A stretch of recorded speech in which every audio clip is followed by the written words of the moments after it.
Beshen ha'ah, Feaben, Feruah Kodesh, Ha Elohim Echad, di dalam nama Bapa dan Putra dan Roh Kudus, Allah yang Esa. Amin. Shalom, selamat pagi. Kita kembali belajar mengenai kitab Kohelet, bahwa hidup itu singkat, setarikan nafas, hevel, dan semua orang pada akhirnya mati. Ayat utamanya adalah Kohelet 1 ayat 2.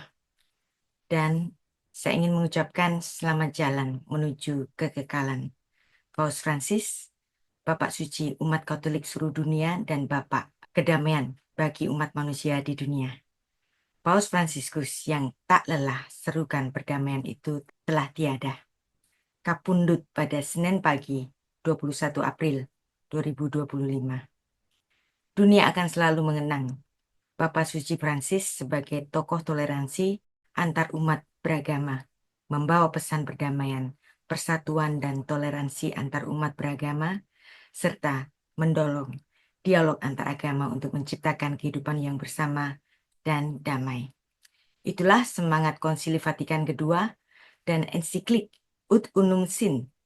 Keduanya menekankan pentingnya persatuan di antara umat Kristiani. Dan Konsili Vatikan II ini membuka jalan bagi dialog ekumenis, terkhusus ensiklik Ut Unum Sin yang diterbitkan oleh Paus Yohanes Paulus II pada tahun 1995, lebih lanjut menegaskan komitmen Gereja Katolik terhadap persatuan dan dialog dengan denominasi Kristen lainnya. Keragaman ini harus disikapi seperti yang disampaikan oleh mendiang Paus Paulus Yohanes II, diteruskan oleh mendiang Paus Benediktus yang ke-16 dan juga Paus Fransiskus yang baru meninggal Senin 21 April 2025 ini.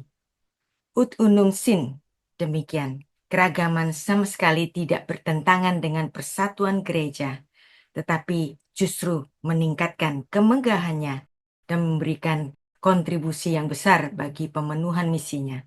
Kesatuan umat Kristen merupakan doa Tuhan kita Yesus Kristus untuk murid-muridnya dan kita semua. Dia ingin semua umatnya bersatu, sama seperti Bapa dan Yesus Kristus yang adalah satu. Kemudian ada frasa yang sangat indah dalam semangat ekumenis. Ut omnes unum sin adalah bahasa Latin yang artinya agar mereka semua menjadi satu. Frasa yang diambil dari doa Tuhan kita Yesus Kristus dalam Injil Yohanes, terkhusus Yohanes 17 ayat 21 sampai 23. Dan frasa ini berarti supaya mereka menjadi satu, menjadi inti dari doa Tuhan Yesus untuk murid-muridnya, agar kita semua bersatu dalam kasih kesatuan seperti Tuhan Yesus dan Bapanya. Stefanus, martir pertama, ia melihat sendiri persatuan antara anak manusia yang berdiri di sebelah kanan Allah yang ditulis dalam Kisah Para Rasul 7 ayat 56. Dia menyerahkan rohnya untuk menuju ke tempat yang sudah disediakan Kristus bagi umat yang dicintainya. Persatuan antara Bapa, Anak, dan para rasul dan juga bagi seluruh umat tampak dalam Yerusalem baru yang dicatat di dalam Wahyu 21 ayat 9 sampai 27. Demikianlah semenjak Konsili Vatikan II, Gereja Katolik terlibat aktif dalam gerakan ekumene, yaitu upaya persatuan dan kerjasama seluruh umat Kristus. Saya menaruh hormat kepada Katolik Roma sebagai saudara tua kita, dan marilah kita senantiasa berdoa, terus mengupayakan terwujudnya persatuan ini sesuai dari doa Tuhan kita Yesus Kristus. Demikianlah seluruh dunia, bukan hanya umat Katolik, tetapi kita semua kehilangan figur Bapak perdamaian dunia di masa sede vacante dan menjelang konklav nanti setelah Bapak Suci Fransiskus wafat. Roh Kudus bersama para kudus dan kita semua akan dapat melihat pemilihan paus yang baru yang terus menyerukan perdamaian bagi dunia.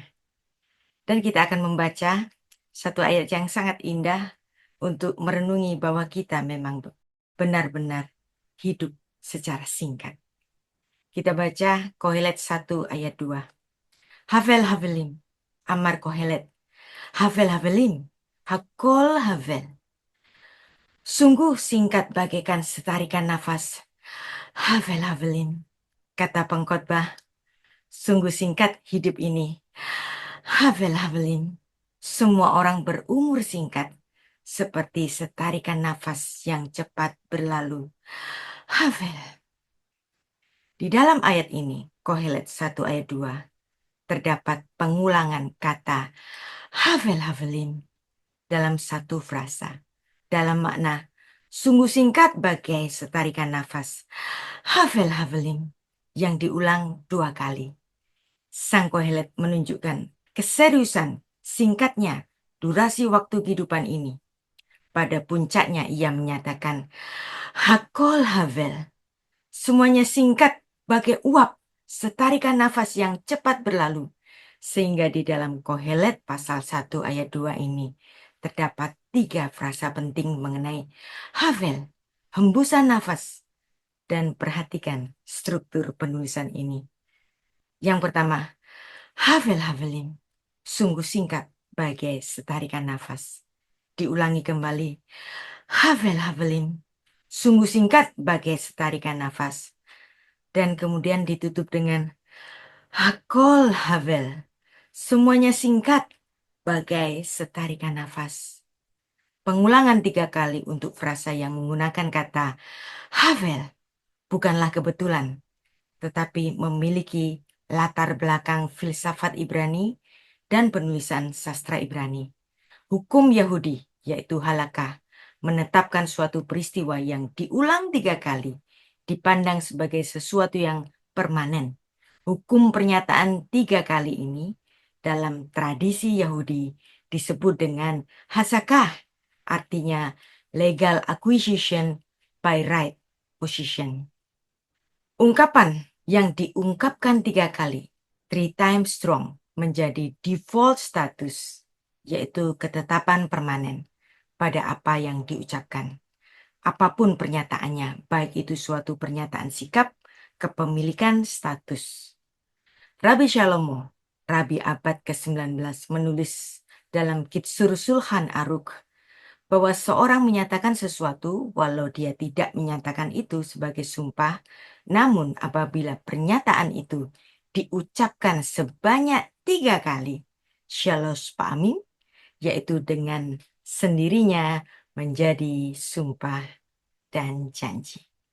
Para rabi Yahudi menetapkan prinsip hasaka ini dapat ditetapkan oleh siapapun pada apapun yang dilakukan sebanyak 3 kali. Untuk konsep Yahudi 3 kali ini disebut menjadi hukum hasakah. Semua manusia menghadapi waktu, musim, keadaan yang silih berganti, baik senang maupun duka. Pengkhotbah 3 ayat 1-10. Namun dari semua perubahan keadaan dan waktu itu, Raja Salomo dalam kitab Kohelet memberikan harapan bahwa Allah memberikan segalanya indah pada waktunya. Et hakol asa yafe veito, baik itu kelahiran maupun kematian. Banyak orang-orang yang dikenannya mencapai kematiannya sebagai satu keindahan, sebagai titik untuk menuju kekekalan.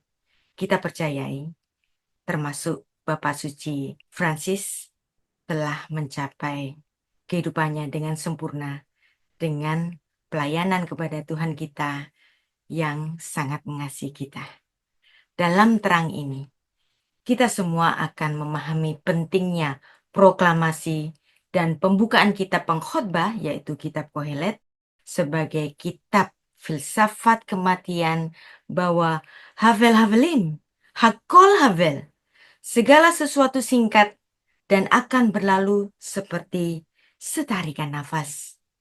Dan dalam menyikapi hidup yang singkat bagai setarikan nafas, havel, umat harus mencari Tuhan untuk berusaha memiliki hubungan yang dekat dengannya, karena Tuhan adalah Sang Empunya kehidupan, El Chaim, Dia adalah Allah yang hidup.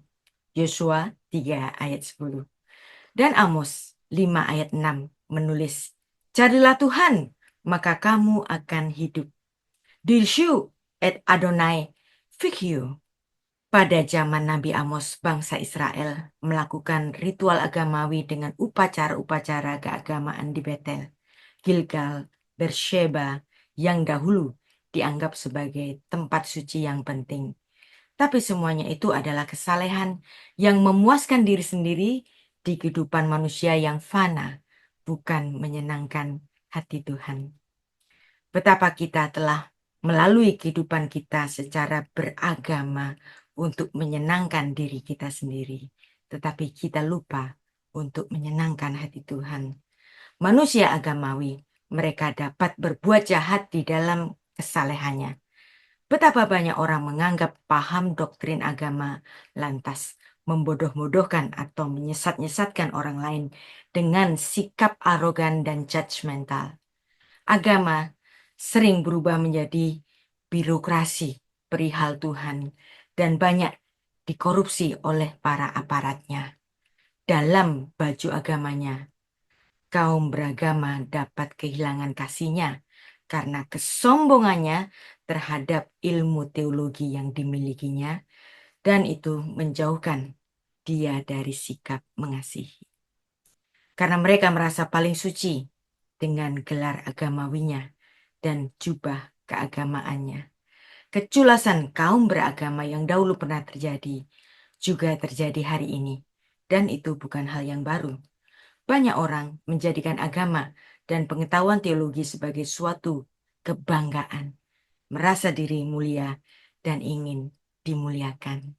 Namun, ingatlah, segala kemuliaan, kesenangan di bumi bersifat fana. Setarikan nafas saja. Havel, yang sebentar lagi akan pergi. Maka kedekatan umat dengan Allah yang kekal, El Olam, dengan selalu bersikap rendah hati, anafah, dan penyerahan diri, kniah, sepenuhnya kepada Allah adalah jaminan kehidupan kita di kekekalan. Demikianlah kita merenungi kehidupan manusia yang pada akhirnya akan mati, dan itu keniscayaan. Yang menarik dan menggetarkan, pada hari akhir kehidupannya, Paus Fransiskus masih sempat menyerukan kembali gencatan senjata di Gaza. Hal itu disampaikan oleh Sri Paus di hadapan publik dan perayaan Paskah di balkon utama Basilika Santo Petrus pada hari Minggu 20 April 2025. Paus Fransiskus menyerukan perdamaian pada titik akhir kehidupannya. Demikianlah teladan kasih dan perdamaian yang telah diajarkan Bapa Suci umat manusia dunia saat ini, yang telah kapundut dengan damai menghadap Sang Raja Semesta, Melek Haolam. Kita memahami bersama hari ini, hidup itu singkat, bagai setarikan nafas saja. Havel, semua orang pada akhirnya akan mati. Anda dan saya pun adalah orang-orang yang sedang antre, yang pada gilirannya akan mati. Namun, kematian ragawi kita memahami bersama sebagai pintu menuju kekekalan. Dan marilah kita bersama-sama berkemas-kemas mengakhiri kehidupan kita yang singkat di bumi ini secara sempurna dengan selalu memandang kepada kasih Kristus sebagaimana diteladankannya ketika ia berada di bumi, dan juga diteladankan oleh segenap Bapak-Bapak suci, di antaranya adalah Bapak Suci Francis. Beshem Ha'af, Feaben Feruah HaKodes, Ha Elohim Echad.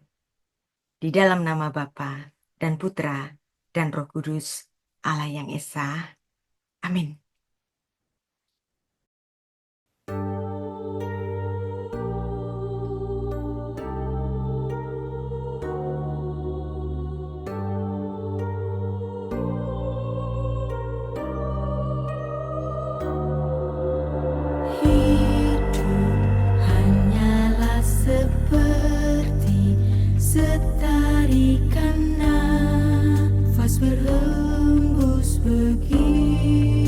cepat.